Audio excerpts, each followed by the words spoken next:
hovers just a few feet above the ground.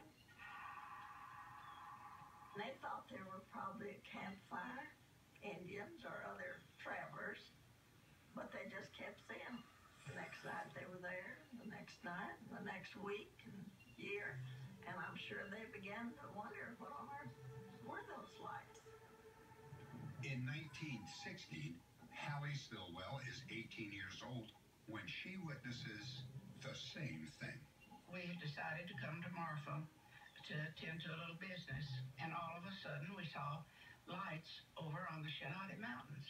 It couldn't be any kind of car lights, and we first thought probably it was a campfire of Indians or Mexicans or ranchers. So we said, well, it couldn't be anything but a ghost. And from then on, we mentioned them as ghost lights. In 1943, the mysterious lights are seen from Marfa's Army Air Base.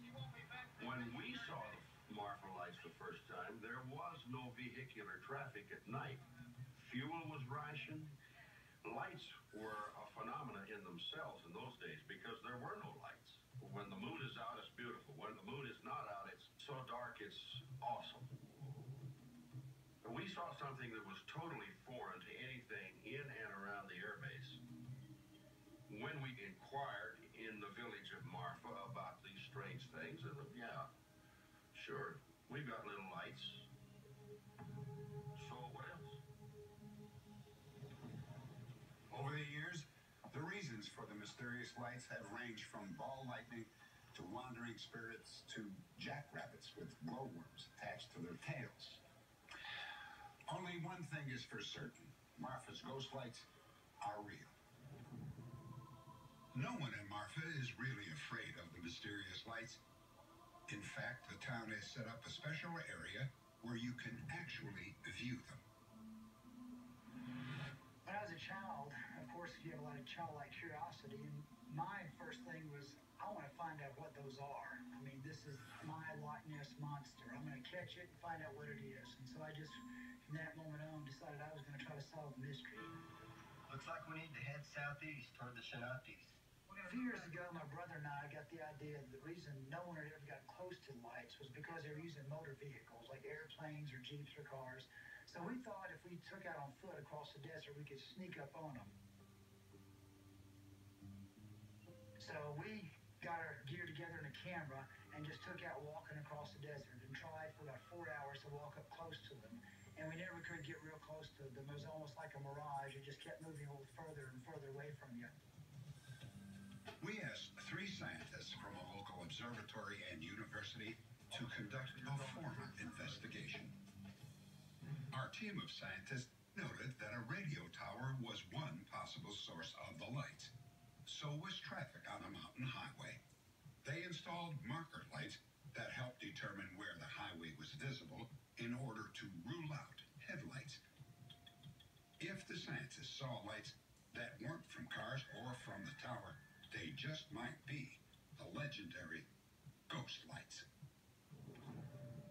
The investigators used special night vision equipment. In this shot, the camera captures 2 headlights moving slowly from left to right, past the radio beacon light. Then, an unknown light appears. Doctor, look up there on the hill. To the right of marker 3. I see it. It's off to the right. The camera pans past the radio beacon. 3. Can you verify if you have any traffic lights off to the west or northwest? I do not see any lights. It continues past the right marker light. In the middle of an empty plain, a ghostly glow can be seen. A video camera also records the light. Can you see it? We know the light's there. We know it is something of natural origin. It is not man-made. Now the next question is, how do you explain them? There is something in addition to car lights. People are seeing real activity in the atmosphere. One scientist thought the lights might be refracted starlight. Another, glowing gases produced by small earthquakes. But they aren't sure. All they can say for certain is that the lights are a natural phenomenon that science has yet to explain. It's a phenomenon that's not explained, and all I know is they're there. Let's don't find out what they are. Let's just leave them a mystery. I'm not going to try to solve it. I'm going to I'm going to be content with ghosts and let the ghosts take care of them.